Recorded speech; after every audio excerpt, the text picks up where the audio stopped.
प्यारी साथ संगत जी, बड़े प्रेम से कहना धन्यकार जी। प्यारी साथ संगत जी, आज पुनः आप सबका इस वीडियो में बहुत बहुत स्वागत है। जैसा कि इस ज्ञान चर्चा में आज का विषय है कि प्रेम क्या है, तो प्यारी साथ संगत जी, अगर देखा जाए तो हमारे समय के सदगुरु बाबा हरदेव सिंह जी महाराज कहा करते थे कि love is God, God is love, कि प्रेम ही ईश्वर है और ईश्वर ही प्रेम है। तो अब बात तब बनती है जब हम इस गुरु की वाणी के रहस्य को समझ जाएं कि गुरु क्या कहना चाह रहा है।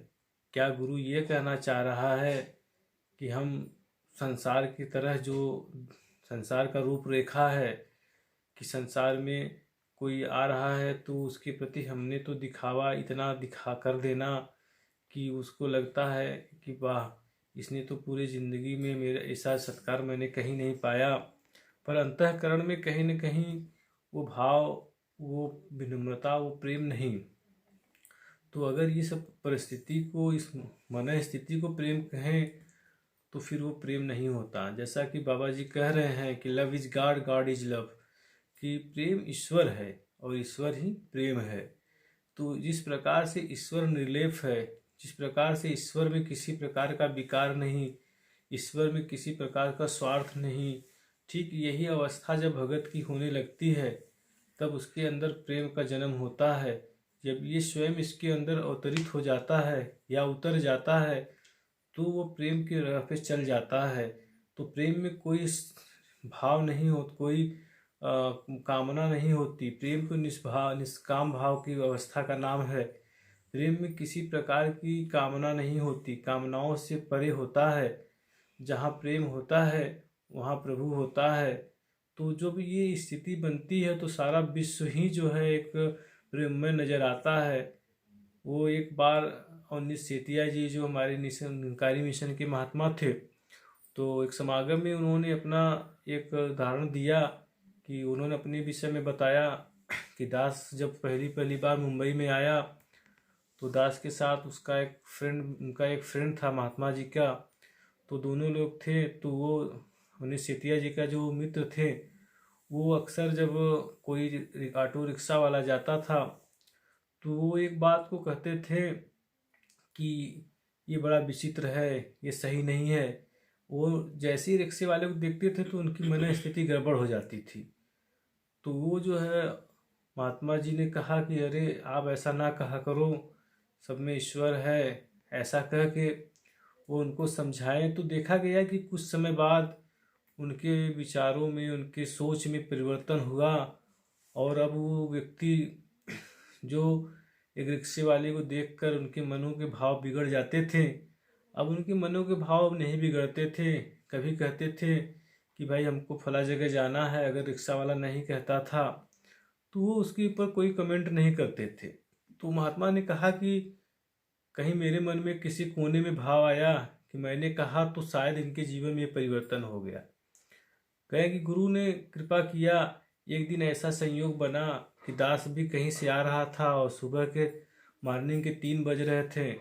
दास ने जो है हाथ दिया तो एक ऑटो वाला दास की तरफ देखा और ऑटो आगे बढ़ा दिया। तो दास के मन में भी भाव आया कि बताओ, मेरा मित्र तो सही कहता था, ये जो है व्यक्ति कैसा था, अगर मुझे भी उधर ले जाके छोड़ देता तो क्या बिगड़ जाता। जैसा ही मेरे मन में ये भाव आया तो मैंने देखा कि उस ऑटो के पीछे जो ब्रेकर था, जो ऑटो वाला ब्रेकर के पास पहुंचा तो ऑटो स्लो हो गया। तो ऑटो के पीछे धन्यकार लिखा था। तो मेरे मन में तुरंत भाव आया कि अरे नहीं नहीं, ऐसा नहीं हो सकता है इस महात्मा को कोई विषम परिस्थितियां रहीं, कोई कारण रहा होगा, इसलिए महात्मा ने नहीं बैठाया। तो कहीं न कहीं हमने अपने डिफिनीशन, महात्मा ने कहा कि कहीं न कहीं हमने अपना डिफिनीशन जो है गुरु से अटैचमेंट के कारण एक्सक्यूज दिया, हमने परिस्थितियों को बदल दिया। तो आखिर ये परिभाषाएं जो बदल रही हैं, ये क्यों हो रही हैं? तो उन्होंने इस पे प्रकाश डाला, इस पे कहा कि जब हम इस निराकार के साथ जुड़े होते हैं तो सारी बातें समझ में आती हैं। अगर इसके साथ अटैचमेंट नहीं होता तो हम परिभाषाएं बदलते हैं। तो ठीक इसी प्रकार से प्यारे साथ संगत जी, समझने की बात है कि हम अपने आप को जोड़ते कहाँ से हैं। जब हम अपने आप को इस परमात्मा को हटा के जोड़ते हैं तो एक्सक्यूज नज़र आने लगते हैं, परेशानियां नज़र आने लगती हैं। जब हम परमात्मा से जुड़कर कोई बात करते हैं तो हर जगह एक प्रेम वाला ही माहौल नज़र आता है, एक प्रेम ही नज़र आता है। क्योंकि ऐसा बाबा अवतार सिंह जी महाराज ने अवतार वाणी में भी फरमाया है कि प्रेम जहाँ है वहाँ प्रभु है, प्रेम प्रभु का भाता है। इस दुनिया में हरि को साधो प्रेमी जन ही पाता है। प्रेम का जिसने मर्म न जाना वो बंदा नादान है। ईश्वर ही तो प्रेम है साधो, प्रेम स्वयं भगवान है। मतलब पर जो टिका है उसको प्रेम समझना भूल है। प्रेम अगर निष्काम बने तो एक महकता फूल है। सिर पर प्रेमी कभी न ढोता बोझा झूठ मान का। प्रेम जहाँ पर बसे वहाँ पर ठौर नहीं अभिमान का। कहीं हरदेव दरगाह में भी प्रेम सदा परवान है। प्रेम हृदय में बस जाए तो हो जाता कल्याण है। कि अगर प्रेम वाला वो जीवन जिसमें निष्काम भाव हो तो वो जीवन को महका देता है, वो जीवन को सुखद कर देता है। और बाबा जी ने फरमाया भी कि इस परमात्मा के दरगाह में सच्चा प्रेम ही सदा परवान हुआ है। और इस प्रेम में जो हृदय सरोबोर होता है वही जो है इस समाज में रह के अपनी जिम्मेदारियों को भी निभाते चला जाता है। और इस संसार की भी जो उसके संबंध होते हैं, इस संसार की भी जो मर्यादाएं उसको दी गई होती हैं, उस संसार की मर्यादा को भी निभाते चला जाता है। और इस प्रेम के ही जीवन को महत्व देते हुए परमात्मा के दिशा निर्देश के अनुसार जीवन भी जीता चला जाता है। इसी प्रेम की चर्चा अगर हम अपने वेद शास्त्रों की तरफ जाके देखें तो कहा गया कि हमारे रामचरितमानस में लिखा गया है कि हरि व्यापक सर्वत्र समाना, प्रेम ते प्रकट होय मैं जाना। ये परमात्मा तो हर जगह समान रूप से व्याप्त है। ऐसा कोई जगह, ऐसा कोई वस्तु नहीं जहाँ परमात्मा नहीं है। पर ये दिखाई क्यों नहीं देता? तो कह रहे हैं कि भगवान शंकर जी कि ये इसलिए दिखाई नहीं देता क्योंकि प्रेम का अभाव है। कह रहे हैं ना, हर व्यापक सर्वत्र समाना, कि परमात्मा तो सभी जगह समान रूप से व्याप्त है। अगली लाइन में कह रहे हैं प्रेम ते प्रकट होय मैं जाना। ये जो है प्रेम से ही प्रकट होता है। इसी को बाबा जी ने कहा कि जहाँ प्रेम है वहीं ईश्वर है। तो ये प्रेम ही का प्रभाव है कि जीवन में इस परमात्मा जो पहले दिखाई नहीं देता था, ये प्रेम के कारण आज जो है वो स्पष्ट रूप से प्रकट है। आज हर जगह उस प्रेम के कारण ही इस परमात्मा की सुगंध महसूस हो रही है।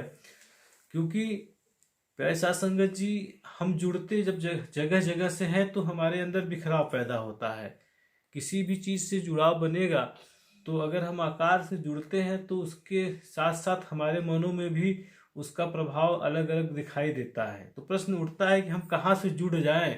ऐसा क्या है जिसकी जुड़ जाने के बाद किसी और से जुड़ने की ज़रूरत नहीं है? तो पैसा संगत वो एक ही है पहलू कि हम इस निराकार के साथ अगर जुड़ जाएं तो फिर अलग अलग जुड़ने की ज़रूरत नहीं है। क्योंकि कहीं एक से जुड़ जाने से सारे के साथ जुड़ जाते हैं। एक के साथ रिश्ता निभ जाने सबके साथ रिश्ते निभ जाते हैं। क्योंकि परमात्मा से अगर प्रेम हो गया, ईश्वर से प्रभु प्रेम हो गया तो सारे संसार से प्रेम हो जाता है। इसका एक एग्जाम्पल हमारे पुरातन समय में भी देखने को मिला कि सुदामा जब भूखा था तो उसके घर में 3 दिन से कुछ नहीं था। तो वो देखा कि हांडी में एक छोटा सा चावल है, तो उस चावल को निकालता है और उसके 3 टुकड़े करता है। एक टुकड़ा अपने घर में बांधी हुई गाय को के लिए, एक टुकड़ा पत्नी के लिए। एक टुकड़ा जब वो बचता है सुदामा के पास तो वह सोचता है कि इस टुकड़े से क्या होना है।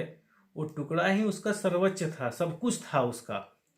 उस चावल के टुकड़े का, उस छोटे से चावल के टुकड़े को उसने जो है अपने स्वयं इस परमात्मा को समर्पित किया। और ऐसा हमारे शास्त्रों में लिखा गया है कि उस एक चावल को स्वयं भगवान श्री कृष्ण ने विश्व आत्मा को समर्पित करके उसको खाया। और ऐसा वर्णन है कि पूरा विश्व उस दिन तृप्त हुआ। तो यानी कि किसी एक को संतुष्ट करके, सुदामा ने इस परम ब्रह्म को एक चावल अर्पित किया, जिसका प्रभाव ये रहा कि पूरे विश्व में वो संसार में जितने भी जीव थे सब तृप्त हो गए। तो कहने का भाव कि जो प्रेम पूर्वक सुदामा के दिए गए छोटे से चावल से पूरा विश्व तृप्त हो गया, तो वह इसलिए क्योंकि उसने सारे विश्व को निर्माता, सारे विश्व को चलाने वाले, सारे विश्व को उत्पन्न करने वाले परमात्मा को भेंट की थी। तो वह प्रेम जब जीवन में उतर जाता है तो ये जीवन जीते जी स्वर्ग बन जाता है, जीते जी एक प्रेम का मूर्त होता है। फिर वह भगत जहाँ जहाँ चलता है, वो भगत जैसे जैसे चलता है, वह स्थान, वह वस्तु सब पूजनीय हो जाता है। तो जहाँ देखा जाए तो संसार का वो प्यार, जहाँ स्वार्थ छुपा हुआ है, वो कहीं न कहीं किसी न किसी रिश्ते से बंधा हुआ है, किसी न किसी दायरे से बंधा हुआ है। वो कब दिखाई तो देता है कि ये प्रेम है, परंतु वो उस भांति जैसे सहारा के रेगिस्तान में अगर धूप बहुत तेज हो तो आप महसूस करेंगे कि दूर से अगर देखा जाए तो जल की प्रतिबिंब दिखाई देता है, जैसे लगता है जल है। जब उसके पास कोई जाता है तो वह जल न होके बालू का रेता होता है, तो वो दिखाई तो देता है कि प्रेम है। ठीक इसी प्रकार से वो जब हम इस परमात्मा के साथ नहीं जुड़े होते हैं तो पूरा विश्व ही हमको नजर आता है कि बहुत सुखद है, परंतु जब इसी चीज़ की प्राप्ति होती है तो प्रेम नष्ट हो जाता है। तो प्यारे साथ संगत, गुरु की बड़ी कृपा है, रहम करम है कि इस वास्तविक प्रेम के विषय में गुरु ने समझाया और जीवन को सुखद बनाया। तो और ज़्यादा न कह के यही आपसे अनुरोध और विनती है कि अगर वीडियो पसंद आए तो इस वीडियो को लाइक, सब्सक्राइब और शेयर करें। प्यार से कहना, धन्यवाद जी।